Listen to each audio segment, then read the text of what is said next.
नमस्कार, मैं नीता अनामिका शब्दाक्षर के इस केंद्र पेज में आप सभी श्रोताओं का और दर्शकों का हार्दिक स्वागत और अभिनंदन करती हूँ। आज हमारे साथ जुड़े हैं हिंदी साहित्य के एक बहुत बड़े साहित्यकार प्रेमपाल शर्मा जी। थोड़ी देर से वेट कर लेते हैं, आते हैं, लोग जुड़ रहे हैं आस्ते आस्ते। बिल्कुल ठीक है, बिल्कुल ठीक है जी।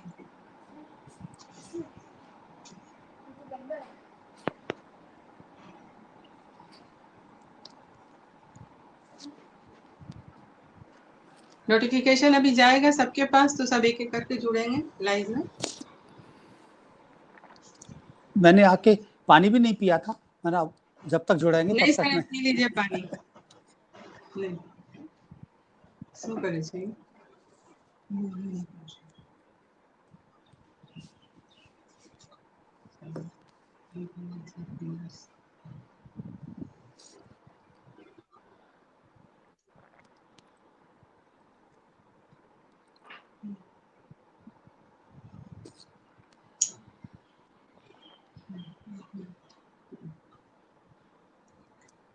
नमस्कार, आज हम भारत साहित्य के एक बहुत बड़े साहित्यकार से जुड़ने जा रहे हैं, जिनका जन्म 15 अक्टूबर को दिघी बुंदेलशहर उत्तर प्रदेश में हुआ। ये कई विधाओं में पारंगत हैं। कहानी, उपन्यास, कविता, लेख, व्यंग और इनके कहानी संग्रह, उपन्यास, कविता संग्रह, व्यंग संग्रह, लेख संग्रह इत्यादि भी प्रकाशित हो चुके हैं। हम बात कर रहे हैं प्रेमपाल शर्मा जी की।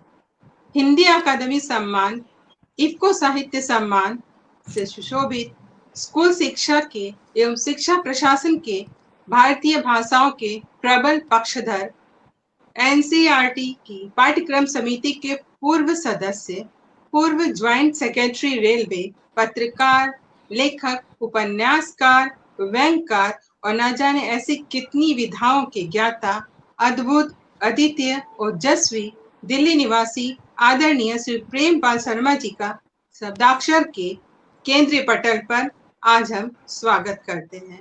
स्वागत है आपका आदरणीय। सभी को नमस्कार, धन्यवाद। सबसे पहले हम जानना चाहेंगे सर आपसे, आपने हिंदी में पीएचडी की, फिर पत्रकारिता में डिप्लोमा भी हासिल किया। काफी सारे पदों पर आप रह भी चुके हैं। लगभग 600 से भी ऊपर आपके लेख जनसत्ता, हंस, सारिका, नवनीत, आजकल, जागरण और इंडिया टुडे जैसे सुप्रसिद्ध पत्रिकाओं एवं समाचार पत्रों में भी प्रकाशित हो चुके हैं। आपकी कई कहानी संग्रह, लेख संग्रह एवं उपन्यास भी प्रकाशित हुए हैं। आप विज्ञान के छात्र रह चुके हैं, विज्ञान के विद्यार्थी रह चुके हैं, तो ये लिखने का कार्य शुरुआत आपके जीवन में कब और कैसे शुरू? धन्यवाद नीता जी। जी। इस मंच पर आपने मुझे याद किया। सबसे पहले तो मैं ये कहूँगा कि पीएचडी, डिप्लोमा, ये अला बला डिग्रियाँ शायद इनका कोई वो नहीं होती, प्रासंगिकता नहीं होती लेखक के लिए। अभी हम आप सबसे बात करेंगे साहित्य लेखन के बारे में, थोड़ी बहुत दिनचर्या के रूप में जो नौकरी में रहे कुछ उसकी बात है। क्योंकि पीएचडी और इन सारी डिग्रियों के खोखलेपन को पूरा देश जान चुका है, इसलिए वो किसी वक्त पे की जाती हैं। जी।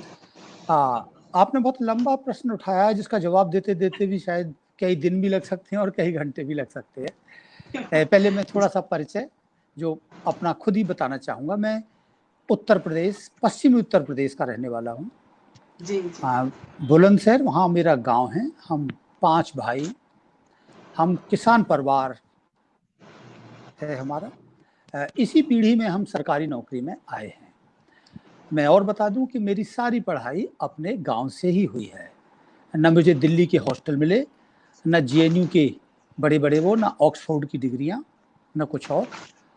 एक सामान्य जिंदगी जो कि 80% इस देश के लोगों की और 80% से ज़्यादा की भी है। वहीं थे, वहीं पढ़ाई की, गांव में पढ़ाई की। उसके बाद 4 किलोमीटर हमारा स्कूल था और बीएससी खुर्जा कॉलेज जो करीब 20 किलोमीटर था। क्योंकि आपने प्रश्न उठाया कि कैसे पढ़ने में, कहूँगा कि अंधों में काना सरदार, जैसा कि गांव के देहातों में होता है कि अगर आपने होमवर्क पूरा कर लिया है, गणित में पास हो गए हैं, विज्ञान में ठीक ठाक हैं, तो फिर धकेल कर आपको कह दिया जाता है कि आप तो साइंस पढ़ेंगे। जी, मुझे नहीं पता सही कि कहा। आप उत्तर भारत से कितना परिचित हैं जो थोड़ा कि साइंस पढ़ेगा। शायद ये अब नगरों में भी हो रहा है कि उसको धकेल दिया जाता है।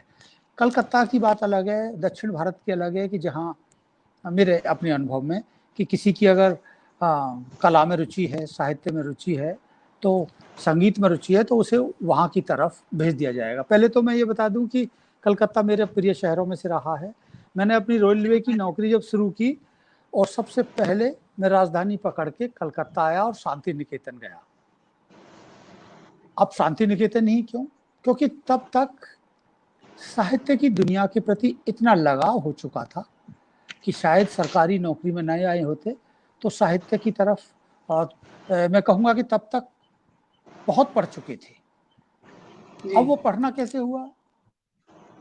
गाँव में 9th 10th में एक और 5 किलोमीटर स्कूल में भेजा गया कि वहाँ बायोलॉजी है डॉक्टर बनने के लिए, जो घर में थोड़ा बहुत भी ठीक ठीक पढ़ने में होता है।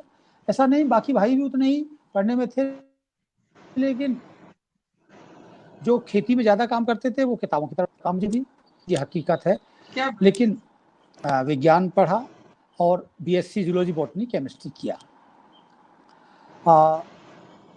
अब यहीं पर एक मोड़ आता है। खुर्जा के कॉलेज में जहाँ जूलॉजी बॉटनी केमिस्ट्री था, वहाँ की लाइब्रेरी में किताबें बहुत अच्छी थी, इसलिए मैं लाइब्रेरी को स्कूल से भी ज़्यादा महत्वपूर्ण मानता हूँ। और मैं आपको थोड़ा सा बता दूं कि पश्चिमी उत्तर प्रदेश में मैंने दोस्तों के सहयोग से अपनी किताबों को वहाँ करीब 20 स्कूलों में लाइब्रेरियों की शुरुआत इसलिए कराई है कि गांव के बच्चों के लिए जो किताबों के शौकीन हैं, उनको कोचिंग और ट्यूशन से इतना फ़ायदा नहीं होगा। वो उनकी आर्थिक स्थिति भी ऐसी नहीं है कि वो वहाँ जा सकें। अगर उनको किताबें वहाँ पहुँच जाएंगी, क्योंकि मेरे साथ ये जीवन का सबसे बड़ा मोड़ है। और मैं मानता हूँ कि पुस्तकालयों का जितना आभारी हूँ उतना किसी चीज़ का, अपने शिक्षकों का भी नहीं, क्योंकि शिक्षक थोड़ी देर के लिए आते हैं, चले जाते हैं, उनकी प्रेरणा जरूर होती है।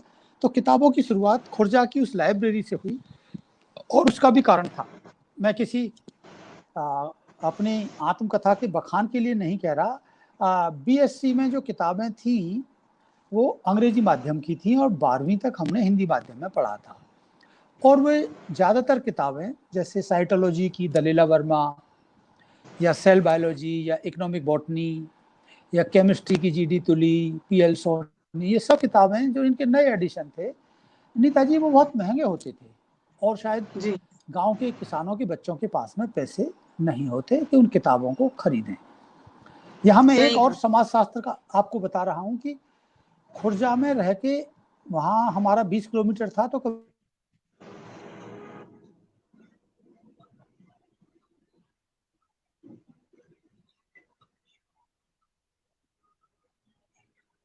शायद कुछ तकनीक की वजह हो गई पिछले है। दिनों जेएनयू दिल्ली ने स्कॉलरशिप दी हैं और एक अच्छी स्थिति दी है, लेकिन इसके बावजूद वो एक अलग मामला है। खैर, तो वहाँ पे फिर किताबें लाइब्रेरी की लेनी शुरू हुई और वहीं पे प्रेमचंद और धर्मयुग, नवनीत,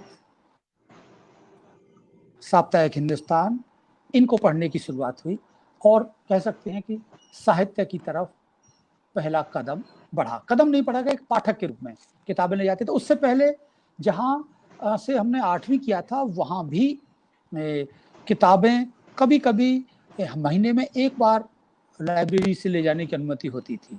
तो लाइब्रेरियों की ये जो भूमिका है, और उन्हीं दिनों प्रेमचंद और विशेषकर जो भारत के क्रांतिकारी जो आपके मुझे अभी भी याद है कि जतीन दास ने कैसे 61 दिनों की भूख हड़ताल करके अपनी उनकी प्राण गए थे, या वहाँ पर जो इनका काकोरी कांड था, एक से एक सुभाष चंद्र बोस, सबसे ज्यादा शायद बंगाल के ही थे क्रांतिकारी, रास बिहारी घोष, अरविंदो, मतलब किस किस का नाम लें, मनमथ नाथ गुप्त की किताब थी। मतलब मैं इसलिए बता रहा हूँ कि इन किताबों ने हमारे शुरुआत के जीवन को, नेताजी, किताबों की तरफ मोड़ा। और किताबें सस्ती थी और साहित्य के लिए भी, और दूसरी ताकत भी थी। एक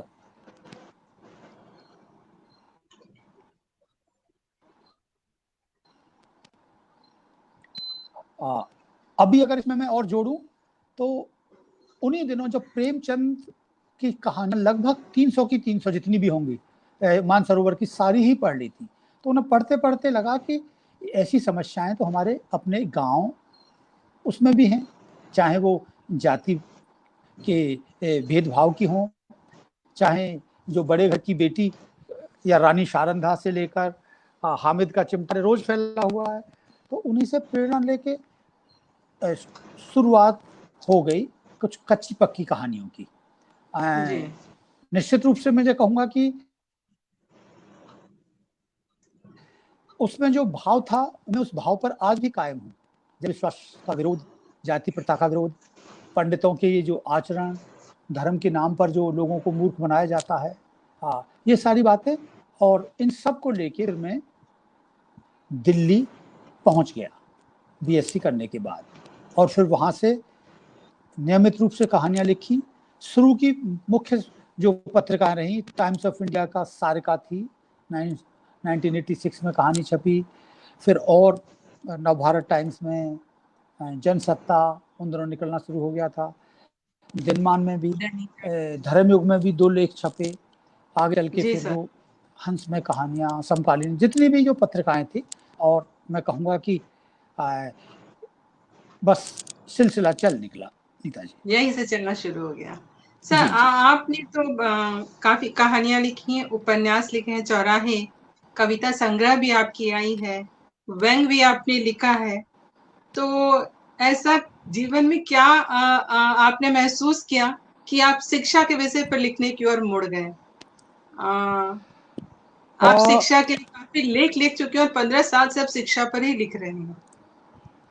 तो ये विषय शिक्षा पर ही नहीं लिख रहा, लेकिन मैं ये कहूंगा कि पिछले 15 सालों में जी एवरेज कहानी हर साल कभी 2 हो गई, कभी 3 हो गई। मेरी सबसे अंतिम कहानी कथा देश में श्रद्धांजलि 2015 की, उसके बाद भी 3 कहानियां और लिखी हैं। मतलब मैं ये कहूंगा कि हर साल एक कहानी का एवरेज आया। कुल मिला के मेरे पास में कहानियां 40 कहानियां होंगी, और लगभग इतनी 40 साल की ही तो अगर एवरेज लगाया जाए तो। लेकिन शुरू में मैं साहित्य के नेटवर्क इश्यू,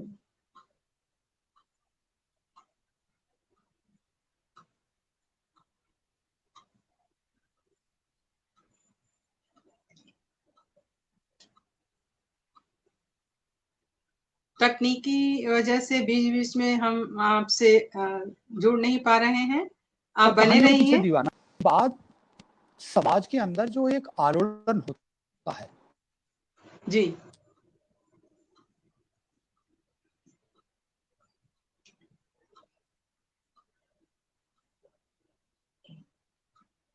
नेट प्रॉब्लम हो रही है, नेटवर्क की। कोई बात नहीं, हम प्रतीक्षा करेंगे आदरणीय प्रेमपाल शर्मा जी की। परिस्थिति ऐसी हो गई है कि हर जगह ऐसी परिस्थितियां आती जा रही हैं, आती हैं हमेशा, कभी लाइव में, कभी साक्षात्कार में। तो आप बने रहिए। बीच बीच में थोड़ी असुविधाएं होती रहेंगी।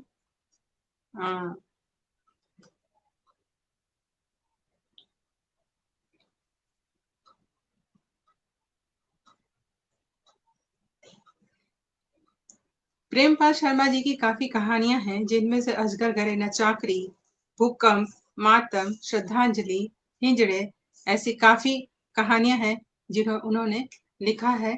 वो हमसे अभी जुड़ नहीं पा रहे हैं। जैसे ही वो हमसे जुड़ेंगे हम फिर से दोबारा चर्चा पर चर्चा वापस से हम करेंगे। हाँ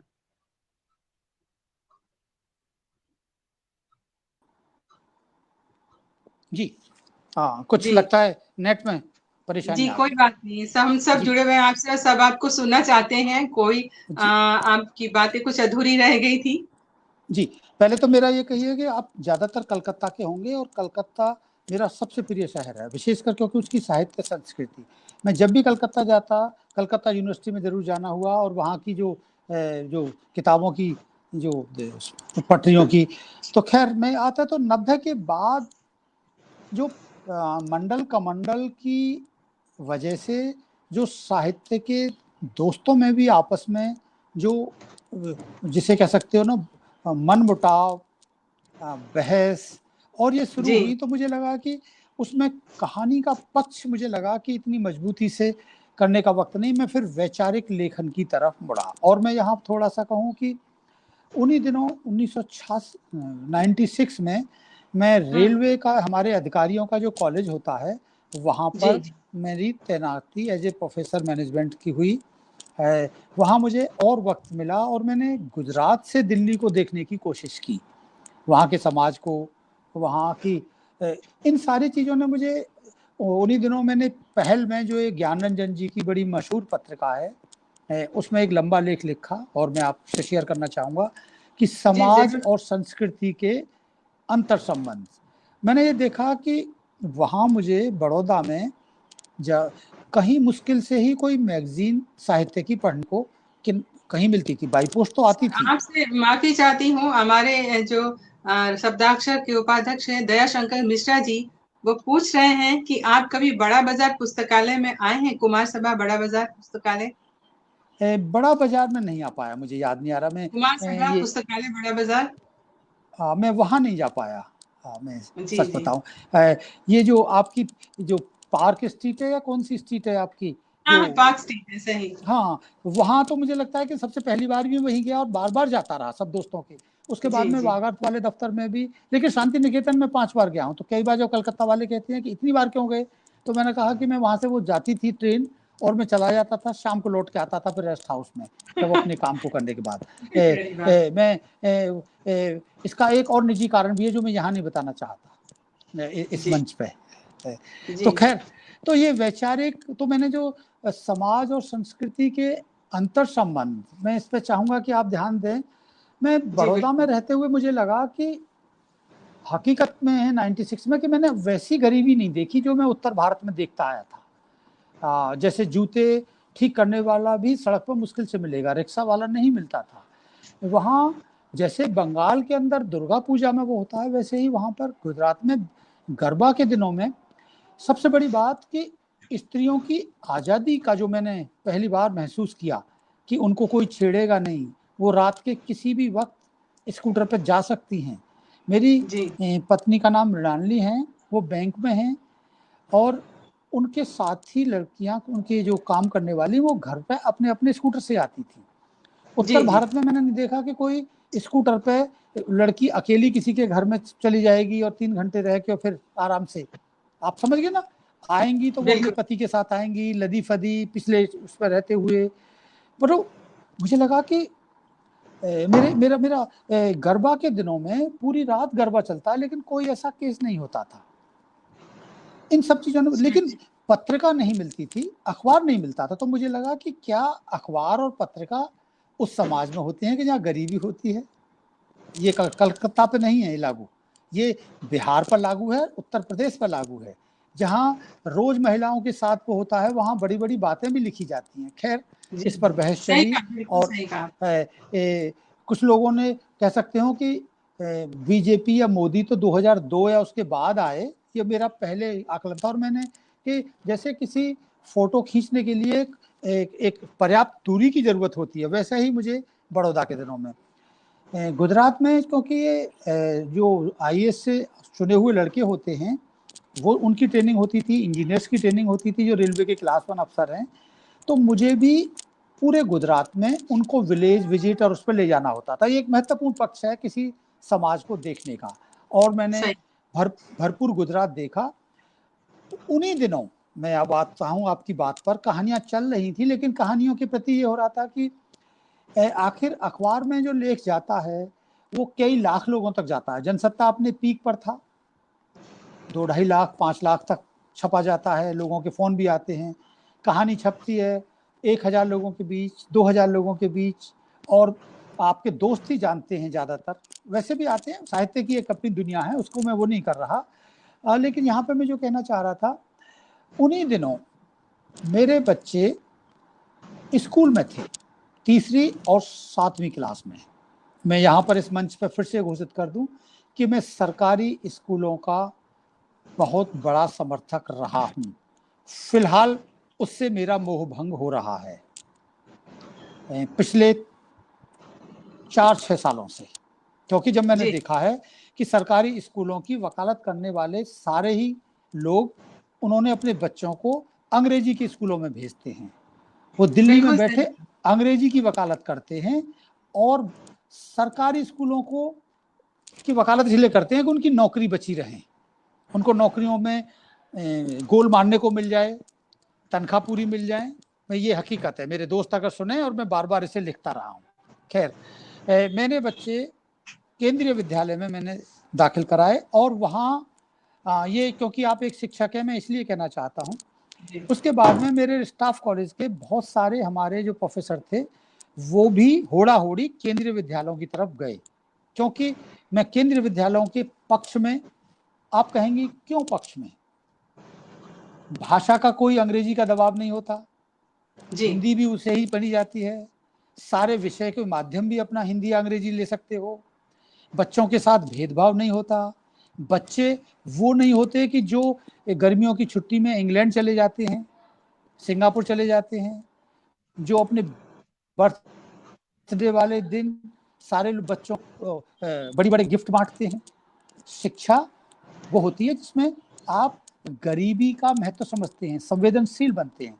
आप अपने बच्चों को तो पढ़ाएंगे डीपीएस में, मॉडर्न में, इंग्लैंड में पढ़ाएंगे, और बात करेंगे कि सरकारी स्कूलों कम हो रहे हैं। ये जो फाक है, इन चीज़ों को मैंने बहुत नियमित रूप से लिखा, और मान के चलो कि शिक्षा के इस पहलू पर, चाहे वो पाठ्यक्रम बनना हो, उसकी भाषा पढ़ाने की दिक्कतें हों, विज्ञान की पढ़ाई का मामला हो, ये सिलसिला ऐसा चला कि मुझे लगा कि लिखने का कुछ मकसद अगर है तो शिक्षा है, मैं ये कहूँ। सही। ये जीवन में आपके एक मोड़ आया। चलिए, आपकी इसी बात को मैं आगे बढ़ाते हुए कहती हूँ कि पिछले 5-15 सालों से आप शिक्षा के विषय पर लिख रहे हैं, लगातार लिखते जा रहे हैं। आपने के तरह-तरह लेख पत्र पत्रिकाओं में प्रकाशित भी हुए हैं। आप भारतीय भाषाओं के, हिंदी ही नहीं बल्कि भारत में संपूर्ण जितनी भाषाएं हैं उसके पक्षधर भी हैं। जनसत्ता समाचार पत्र में 25 जुलाई को आपकी एक लेख प्रकाशित हुई थी, जिसमें आपने लिखा, शिक्षा का माध्यम भारतीय भाषाओं में होना चाहिए। अगर ऐसा हुआ आदरणीय, तो इससे भारत के साहित्य पर, जो भी हो, हिंदी हो या अन्य भाषाओं में है, इसका क्या प्रभाव पड़ेगा? नीता जी, मैं आपको नीता जी कह रहा हूँ, आप मुझे प्रेमपाल कहेंगी। कोई आदरणीय जी, वादरणीय होता, हम सब एक ही नाव के यात्री हैं। मैं कुछ दिन पहले पैदा हुआ हूँ। लेखक की बिरादरी बराबरी की होती है। हम नामवर जी को, जो सीट से हमारे रहे, हम नामवर जी कहते थे। राजेंद्र यादव जो हंस के संपादक थे, राजेंद्र जी कहते थे। मन्नू जी, जी मिलती हैं, मन्नू जी कहेंगे। बराबरी, ये यही एक दुनिया है कि जो हमें बराबरी का एहसास देती है, और इसमें डिग्री भी कोई मूल्य नहीं रखती, पद भी कोई मूल्य नहीं रखते। खैर, मेरा बार बार ये कहना है, और मैं जनसत्ता का सबसे ज्यादा आभारी कि उन्होंने मेरे करीब 200 लेख के करीब छापे 15-20 सालों में, संपादकीय पृष्ठों पर, जो भी मेरे सामने चीजें टकराती थी। अब मैं आपसे कहूंगा कि मैं पहले ही दिन की बात, केंद्रीय विद्यालय में जब मैंने अपने छोटे बेटे को दाखिला कराया, वर्ष 1996, 3री क्लास, फीस की रसीद थी 48 रुपए, 48 यानी 48, जी, 15 रुपए पर मंथ, ₹3 एडमिशन फीस। 1 महीने के बाद मेरे छोटे इतनी साल की उम्र का बच्चे का, तो बोले पापा ये तो बहुत अच्छा स्कूल है, देखो कितनी कम फीस है और यहाँ पे किसी भी खेल में भाग ले लो और पढ़ाते भी बहुत अच्छा हैं। यानी कि दिल्ली के एक नुक्कड़ स्कूल में दाखिल कराना पड़ गया था। उसके बाद में जो यहाँ का दिल्ली का आतंक होता है ना अंग्रेजी का, जो आपने देखा होगा कि कुत्ते बिल्लियों से भी अंग्रेजी में बातें करते हैं, इसका बिल्कुल फायदा सही कहा मुझे सर। अपने मैं बच्चों खुद की भी पढ़ाई शिक्षिका पर। हूँ, मैं भी ऐसे समस्याओं से जूझती हूँ कि जब बच्चे अपनी मातृभाषा में नहीं बात कर पाते हैं और बहुत ही अंदर घुटते हैं, तो बड़ा अजीब लगता है कि हम किस देश में रह रहे हैं, भारत में या भारत से बाहर। जाने कितने मंच हैं जिनका मैं नाम कांचा लैया, चंद्रभान, जाने कितने के जो रात दिन शायद उनको अंग्रेजी के प्रचार के लिए पैसा मिलता है या क्या है। दिल्ली में आए दिन वो अपमानित होके आते हैं, उनके बच्चे अपमानित होते हैं, लेकिन सही। उन्होंने कभी शायद इस मुद्दे पर, और ये स्थिति उत्तर भारत में सबसे ज्यादा है, विशेषकर दिल्ली में। मैं अपनी बात को मुझे दोबारा याद दिलाना, मैं ताजा अनुभव आपको बता रहा हूँ। फिलहाल 2 अगस्त से मंडे से अच्छा। IAS परीक्षा जो संघ लोक सेवा आयोग की है उसके साक्षात्कार शुरू हो रहे हैं। जिन्होंने, हाँ। आपको पता होगा, प्रीलिम पास कर लिया है, मेन पास कर लिया है, पिछले दिनों इंटरव्यू पोस्टपोन हो गए थे।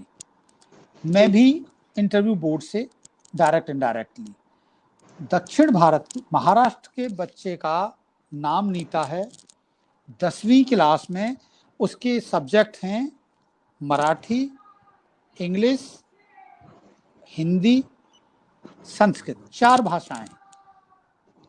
दिल्ली में 9वीं क्लास में ज्यादातर बच्चों को, सरकारी स्कूलों को छोड़कर, सिर्फ एक अंग्रेजी होती है। हिंदी की जगह पे वो जापानी, रूसी नंबरों की दौड़ में ले लेते हैं। पूरा हिंदी का समाज जाके सारे दिग्गज दिल्ली में ही रहते हैं, वो नहीं बोलेंगे, वहां संविधान का अपमान नहीं होता। 11वीं क्लास में सिर्फ अंग्रेजी होती है।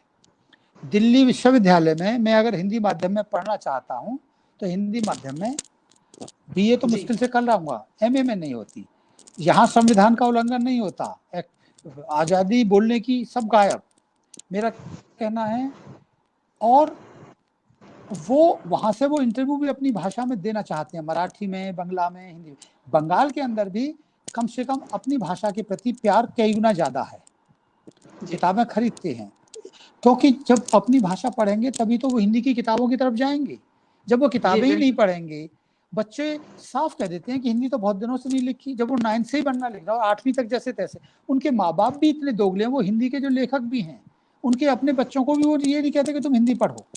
तो ये वो कारण है कि जो आपको रोज बेचैन करते हैं और रोज लिखने के लिए ताकत भी देते हैं, ये कहना चाह रहा हूँ। जी। सर आपने एक बात कही है, बिखरती पुस्तकों की दुनिया, बहुत ही अच्छा लिखा है आपने। कहते हैं पुस्तक मनुष्य की घनिष्ठ मित्र होती है, परंतु आज की जो युवा पीढ़ी है इसी पुस्तकों से, साहित्य से भाग रही है। पुस्तक पढ़ने की संस्कृति लोप होती जा रही, मतलब छूटता जा रहा है, लोग पुस्तकें पढ़ना नहीं चाहते हैं। इससे भारतीय साहित्य को, चाहे मैं पहले भी कह चुकी हूँ, हिंदी या अन्य भाषाएं हो, तो इस पे काफी असर पड़ सकता है। तो इस विषय में आप कुछ कहें कि आप क्या कहना चाहेंगे इस विषय में?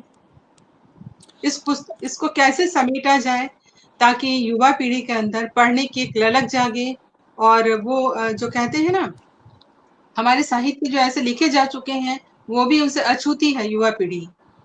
तो कैसे इनको मैंने जोड़ा जाए, कैसे समेट के लाया जाए जिससे कि हम जुड़ सकें? मैं एक प्रति प्रश्न आपसे करूं, आपका पुस्तकों से जुड़ा क्या कारण, क्या यह नहीं है कि आपने बचपन से ही अपनी भाषा में किताबें पढ़ी?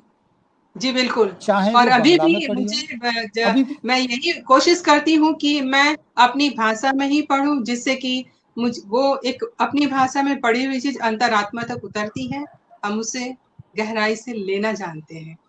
मेरी क्योंकि किताब का नाम है पढ़ने का आनंद, एक लेखों का संग्रह। जी, मैं मूल इस निष्कर्ष पे अभी पहुंचा हूं कि किताबों से दूरी का कारण भी दोस्तों यही है कि बच्चों को हमने पहली क्लास से ही अंग्रेजी लाद दी, तो उस लादने से वो अंग्रेजी में बोलने तो लगे। आपके घर में भी हो गया, आपको बड़ी खुशी हुई कि मेरा बच्चा अंग्रेजी में, लेकिन वो इंजॉय नहीं कर रहा, वो नंबर भी आ रहे हैं। तो अब इंजॉय नहीं करेगा तो कुछ दिनों के बाद वो किताबों को, जिस दिन परीक्षा खत्म होती है, आपने देखा होगा उसी दिन घर की सफाई करके फेंक देता है बाहर। जबकि हम उन किताबों को, प्रेमचंद की कहानी को, उसको क्योंकि बारने में मजा आता था, दो बैलों की कथा, ईदगाह पढ़ने का मजा आएगा, रानी सारंदा पढ़ने का मजा आएगा, और वो किताबें जब तक 30-30 साल तक हमारे साथ रहीं, क्योंकि आप उस विदेशी भाषा आपके ऊपर लाद दी गई है। और वो धीरे धीरे ऐसी स्थिति आती है, आप हकीकत मानिए, अगर भारतीय भाषाओं को बचाना है, और मैं कहूँगा कि इस सरकार में कम से कम कुछ शुरुआत हुई है, बशर्ते कि ये जो नीचे वाले लोग भाषा को किसी पाठ न जोड़कर, एक पूरे समाज के साथ अगर जोड़कर, पूरे शिक्षा से साथ जोड़कर अगर उसमें आगे बढ़ें, तो ये परिवर्तन आ सकता है।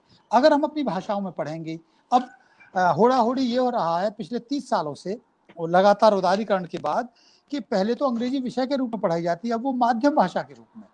इसने हमारी शिक्षा को भी बर्बाद कर दिया है, उनकी समझ नहीं बढ़ रही। मैं सर, शिक्षा के हमारे साथ साथ साहित्य भी तो लोप होते जा रहा है। हम अपने बच्चों को, जैसे कि जो भाषा आपको लादी जाती है या थोपा जाता है, तो उससे क्या होता है, पढ़ने की रुचि भी कम हो जाती है और बच्चे स्कूली किताबी तक सीमित हो जाते हैं, शिक्षा की किताबों तक। फिर वो पलट कर साहित्य को देखना भी पसंद नहीं करते। अरे बाबा, आपने ये जो बात कही है, मैं हाँ। इसका जनसत्ता में एक लेख लिख चुका हूँ। पुस्तक मेले में मैं और हमारे कुछ लेखक दोस्त एक उस पर खड़े हुए थे, किताबों की दुकान पर। तो एक माँ आई अपने 2 बच्चों के साथ, और उनके बच्चे की उम्र रही होगी करीब 9-10 साल। तो उसने पंचतंत्र की किताब हिंदी में ले ली और उसे पढ़ने लगा। अब पंचतंत्र की किताबों को कई बार कुल प्रस्तुति अच्छी होती है, हाथी बंदर बना होगा, ये होगा, तो बच्चे का पढ़ने में इंटरेस्ट आ रहा। माँ ने वो किताब लेके बोले कि अंग्रेजी वाली लेनी है, कि मम्मी मैं इसे लूंगा। मैं माँ को समझाया कि आप अंग्रेजी वाली क्यों लेती हैं, तो बोलते हैं कि अंग्रेजी ठीक हो जाए। आप सब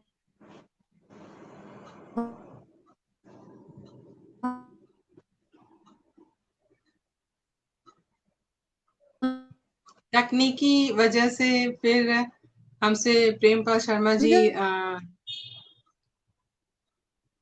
जुड़ नहीं पा रहे हैं।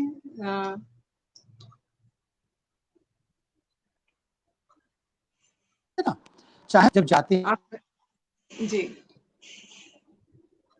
नेटवर्क इश्यू हो रहा है, रह रहे क्या आपके साथ? जुड़ेंगे जी, सब प्रतीक्षा रहते हैं आपके। जी, ये तकनीकी बातें तो आप समझिए। तो उस वो माँ भी पहले तो, अब बच्चों को अंग्रेजी पढ़ाई जा रही है तो बाबा भी सीखना चाह रहा है, माँ भी। ये सांस्कृतिक कितना बड़ा क्षरण है। मैं फिर से कहूँ, अंग्रेजी का विरोध नहीं है, हर भाषा, फ्रेंच, रूसी सभी सीखते हैं। विरोध है कि जब बच्चों पर आप लाद रहे हैं, और जो भी दोस्त मेरे आपके साथ सुन रहे हैं, उनसे कहिए कि ये कोई देशभक्ति का मामला नहीं है, ये आपको अपने बच्चों को एक बेहतर शिक्षा की तरफ मोड़ने का मामला है। वो आनंद से पढ़ेंगे, इंजॉय करेंगे, और अपनी भाषा में अगर पढ़ेंगे तो उनको अंग्रेजी भी और जल्दी आएगी और अच्छी आएगी। इसलिए अपने स्कूलों में अपने उन शिक्षकों से भी कहें कि मैम मुझे हिंदी में बता दें या बंगला में बता दें। मैं हिंदी का पक्षधर नहीं, बंगाल है तो बंगाली है पहले, सही। उसके बाद हिंदी या अंग्रेजी आती है, मराठी है तो मराठी पहले है। अपनी भाषा अगर उससे पीछे है तो भोजपुरी घर में आप बोलेंगे, ब्रज बोलेंगे।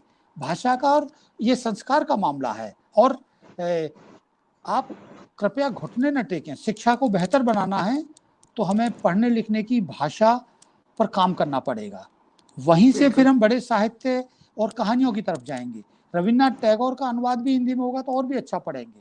भारतीय भाषाएं एक दूसरे के ज्यादा करीब हैं। शिक्षा को हम सब मिलकर ही बचा सकते हैं, मेरा ये है। और इसलिए चाहे मैं कहानी लिखने में, उपन्यास लिखने में अमर न हूं, अमर होने की आकांक्षा नहीं है, शिक्षा को अगर हम बेहतर कर पाए तो शायद एक बड़ी बात होगी। इस संदेश को हम जितना दूर तक ले जा पाए शायद उतना ही हमारे हित में है। राष्ट्र की बात है तो बाद में है नीता जी। भारत की भाषा ही तो सर धरोहर है आपकी हमारी आवाज नहीं आ संस्कृति रही। की। मेरी आवाज आ रही है? आपकी मेरी आवाज नहीं आवाज आ नहीं रही। आ रही? मेरी आवाज मुझे सुन पा रहे हैं आप? आपकी नहीं? आवाज नहीं आ रही। ओ, शायद कुछ प्रॉब्लम हो रही होगी। अभी सुन पा रहे हैं आप मुझे?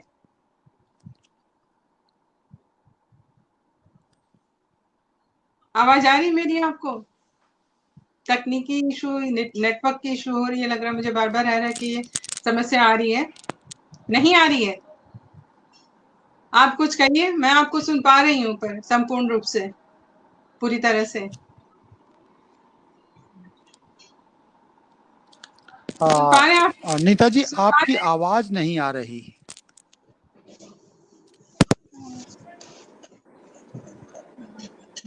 आप बोलेंगे फिर हाँ, से? मेरी आवाज आ रही है, सब दर्शक सुन पा रहे हैं, आपको नहीं आ रही है सर। आप देख लीजिए थोड़ा। हाँ अब आ गई। आ गई। आ गई है? जी, आ गई। कोई बात नहीं। माफ करना, हाँ, आपके ऐसा कुछ होता सब है। मुझसे निकल गए जी। एक पंक्ति है, क्षमा सोवती उस भुजंग को जिसके पास गरल हो। रामधारी से दिनकर और प्रेमचंद ऐसे दो नाम हैं जिसे आप बार बार पढ़ना चाहते हैं। प्रत्यक्ष और परोक्ष दोनों रूप से ये आपके आदर्श रह चुके हैं। साथ ही आपकी माता जी भी, जिनके आदर्श और अनुशासन में चलकर आपने इतनी सारी उपलब्धियां, इतनी सारी प्रसिद्धि हासिल की है। आपकी ही लिखी कोई ऐसी कविता आप हम सब आपसे सुनना चाहेंगे। बातें तो बहुत हो चुकी है, पर सभी दर्शक चाहते हैं कि आप कुछ सुनाएं। नहीं नहीं, आपने बड़ी मर्म की बात कही। मैं वाकई दिनकर का दिल से जो ओज भरते हैं जी निश्चित रूप से उनकी और आपने जो रश्मि रथी की जो लाइन है, क्षमा सो होती उस भुजंग को, यानी कितना जी इन कविताओं को आप याद भी रखते हैं। कभी आप, मैं थोड़ी सी अपनी बात और कहूँ, किसी से पूछ के देखना कि नई कविता की जरा कुछ लाइनें सुना दीजिएगा, वो किताब खोलेंगे। मैं अपनी कविता सुनाने के लिए भी किताब खोल रहा हूँ। आप सही समझ कहा, गए ना? हाँ बिल्कुल हाँ। सही कहा आपने। वरना बहुत दिनों तक, मैं इसलिए नहीं कह रहा कि वो नई कविता की एक अलग वो है मुक्ति बोध, और वो हमने हमारे उसमें नहीं कबीर और रहीम को जो है बचपन में ही पढ़े थे और आज भी पढ़े हमारे पढ़े मुंह जबानी ये है, वो जब आ दिमाग जाए। कभी आप बच्चों से पूछ के देखना कि जितना प्रेमचंद उनके अंदर उतरते जाते हैं, आप जी ये नहीं कि प्रेमचंद ही उसके बाद में भी बहुत अच्छे कथा करें, लेकिन साहित्य को जोड़ने के लिए जो शरत के हम दीवाने हैं उसके उपन्यासों के, तो ऐसा जो साहित्य है। मैं आपको ये बताऊं कि मेरा सबसे पहले कहानी संग्रह, उसके तुरंत बाद ये कविता संग्रह आया था, आदमी जी को तलाशते हुए। और ये देखा जाए तो इसका इसलिए शीर्षक था कि मैं दिल्ली में लोगों की संवेदनहीनता या उनकी जो कॉमर्शियल एटीट्यूड था, जब दिल्ली नौकरी में आया। मैं आपको एक बात और बता दूं सभी दोस्तों को जी कि अपनी भाषा के बूते ही मेरा सिविल सेवा परीक्षा और IAS परीक्षा में पहली बार में ही मैं पास कर गया। वो इसलिए कि जब अपनी भाषा में आप इतिहास या सारी चीज़ें पढ़ते हैं तो वो आपके अंदर उतर जाता है, और ये आपके लिए बहुत आसान एग्जाम हुआ। न उन दिनों कोचिंग थी न दूसरा था। मैं किसी उसके लिए नहीं कह रहा इसको। ये अपनी भाषा का करिश्मा होता है कि जो आपकी दृष्टि को साफ करता है। खैर, मैं आपने किया तो मैं एक कविता बस, मुझे पढ़ने का ज़्यादा अभ्यास नहीं है मंचीय कवियों की तरह। मैं जैसी टूटी फूटी उसमें शब्दावली में किताब, कविता का शीर्षक है आदमी। वह लहूलुहान छटपटाकर काली नंगी सड़क पर पसर गया। मैं बिंब को पहले बता दूं, एक्सीडेंट हो गया है, आदमी जी को एक कुचल के चला गया है ट्रक। जी मेरी कविता उसी पर है। वह लहूलुहान छटपटाकर काली नंगी सड़क पर पसर गया। ड्राइवर खिलखिलाया, ट्रक के पहिए और तेज दौड़ने लगे, भाग लिया।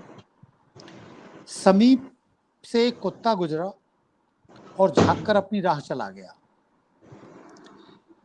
कौआ उड़कर 50 कदम दूर जा बैठा, जहां वो लाश हुई है उसके पास आके दूर जा बैठा।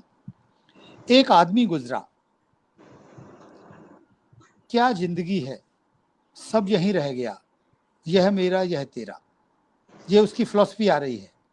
जी। लेकिन अगला कदम बढ़ाने से पहले उसने चारों ओर नजर दौड़ाई। अगला कदम बढ़ाने से पहले वहां से उसने चारों ओर नजर दौड़ाई, खून से बचाकर जेब टटोली, कलाई देखी, साला नंग है कोरा, निराश जूते निकालकर बढ़ गया।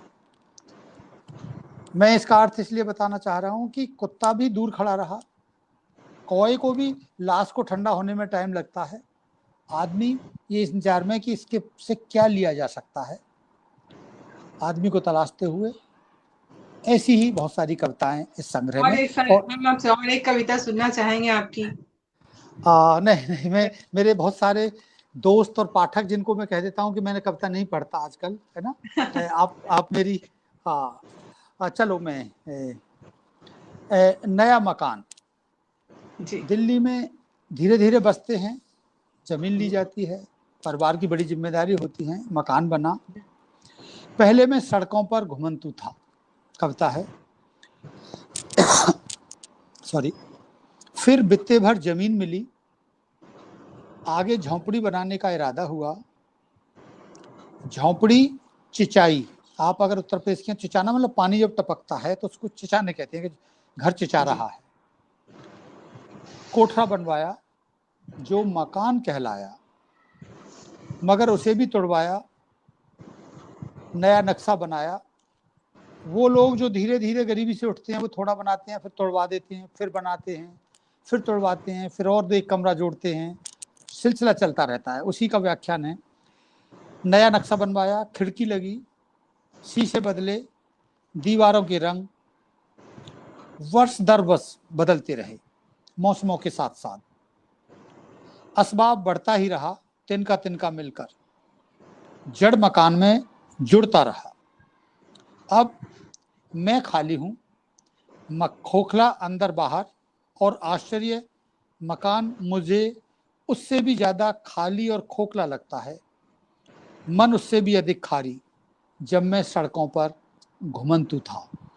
तब मेरे अंदर तो कुछ था, अब मैं भी खाली हूं, और मकान भले ही कितने बड़े बन गए हों, लेकिन शायद सही। उनके अंदर भी मुझे खालीपन और सूनापन खालीपन नजर आ सा रहा नजर है। आता है। जी जी जी।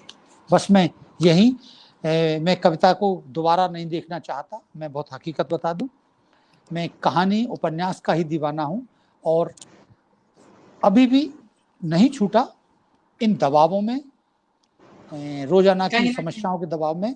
मैं, क्योंकि मैं एक गुरिल्ला लड़ाई की तरह रोज लड़ना चाहता हूं, और कहानी मुझे अभी कह रही है कि थोड़ा रुको, पहले इस गुरिल्ला लड़ाई को जीतो, लोग हिंदी में पढ़ना शुरू करें, शिक्षा में सुधार हो, तो शायद मुझे लेखन का मकसद सार्थक लगेगा। आप साहित्य के जगत में एक बहुत बड़ी क्रांति ला रहे हैं अपने लेख के प्रति। विभिन्न समाचार पत्रों में आपके तरह-तरह के लेख लोगों को पढ़ने को मिलते हैं, पत्र-पत्रिकाओं में भी। तो आपसे आने वाली जो युवा पीढ़ी है, जो साहित्यकार हैं, आप उन्हें क्या संदेश देना चाहते हैं साहित्य के लिए, नीता जी, समाज मैं के अपनी लिए? बात क्योंकि आपकी साहित्य ही समाज का दर्पण होता है। एक सिक्के के दो पहलू की तरह है साहित्य और समाज। जैसा समाज होगा साहित्य वैसा ही आएगा। तो युवा पीढ़ी के लिए आपका क्या संदेश है? इसका जवाब वैसे मैं इन्हीं बातों में दे चुका हूं। मेरा युवा पीढ़ी के लिए, और विशेषकर जो सत्ता के साथ हैं, जो जी। प्रोफेसर हैं, शिक्षक हैं, उन सबसे अनुरोध है कि दुनिया बदलने के लिए सबसे बड़ा मजबूत हथियार नेल्सन मंडेला, गांधी से लेकर शिक्षा माना गया है। अगर शिक्षा माना गया है तो हमारे स्कूल, यूनिवर्सिटी एक बड़ी महत्वपूर्ण भूमिका निभा सकती हैं, और भूमिका निभाने में भाषाओं के बीच भेद के नहीं, समझ बढ़ाने के लिए, लोगों को वैज्ञानिक रूप से विवेकशील बनाने के लिए उन्हें अपनी भाषा में किताबों की तरफ मोड़ने की ज़रूरत है। और युवा पीढ़ी सिर्फ उस अंग्रेजी मोबाइल या OTT प्लेटफार्म के भरोसे न रहे। वो भी ज्ञान की खिड़कियां हैं, नए ज्ञान पाने के लिए वो भी हैं, लेकिन किताबों की दुनिया, अच्छे साहित्य की दुनिया, और विशेषकर अपनी भाषा ही इस देश को मजबूत बनाएगी। चीन आज जहाँ पर है, अमेरिका जहाँ पर है, यूरोप जहाँ पर है, वो इसी रास्ते से वहाँ पर पहुँचा है। साहित्य मेरे लिए सिर्फ एक कलावादी दर्शन या मौज की जगह नहीं, समाज को और देश को बेहतरी का रास्ता है, और मैं उस पर कायम रहना चाहता हूं और चाहता हूं कि आप जैसे दोस्त भी उस कारवां में शामिल हों। बिल्कुल धन्यवाद सर, बिल्कुल, बिल्कुल। बहुत बहुत जी। आपका बहुत बहुत धन्यवाद। आपने बहुत ही ज्ञानवर्धन बातें बताई हैं और ये भी साथ में कहा है कि किसी भी देश की उन्नति, किसी भी देश की प्रगति और उसका साहित्य तभी फलता फूलता है जब उस देश की भाषा को सम्मान मिले, उसका आदर हो। हम जो अंधविश्वास या फिर हम जो कुरीतियों की तरफ दौड़ रहे हैं, ये हमें बंद करके अपनी भाषा, अपने देश के सम्मान के लिए, अपने राष्ट्र के सम्मान के लिए अपनी भाषा को सबसे पहले सम्मान देना ज़रूरी है। चाहे वो हिंदी हो, चाहे बंगला हो, चाहे कोई भी भाषा हो। भारत में कई तरह की भाषाएँ बोली जाती हैं। तो किसी भी देश का, किसी भी अ, साहित्य तभी फलता-फूलता है जब उसकी भाषा फलती-फूलती है। तो आपने बहुत अच्छी, बहुत गहरी बात, बहुत ज्ञानवर्धन बातें हमें बताई। आप आज के लिए आपसे हम फिर दोबारा जुड़ना चाहेंगे। समय हो चला है, विदाई लेने का वक़्त हो चला है। सभी दर्शक आपकी आप बातें सबका। सुन रहे हैं और पसंद कर रहे हैं। काफ़ी लोगों ने काफ़ी प्रश्न पूछा, हमारे साथ काफ़ी दर्शक जुड़े रहे हैं, लगातार आपको सुन रहे थे।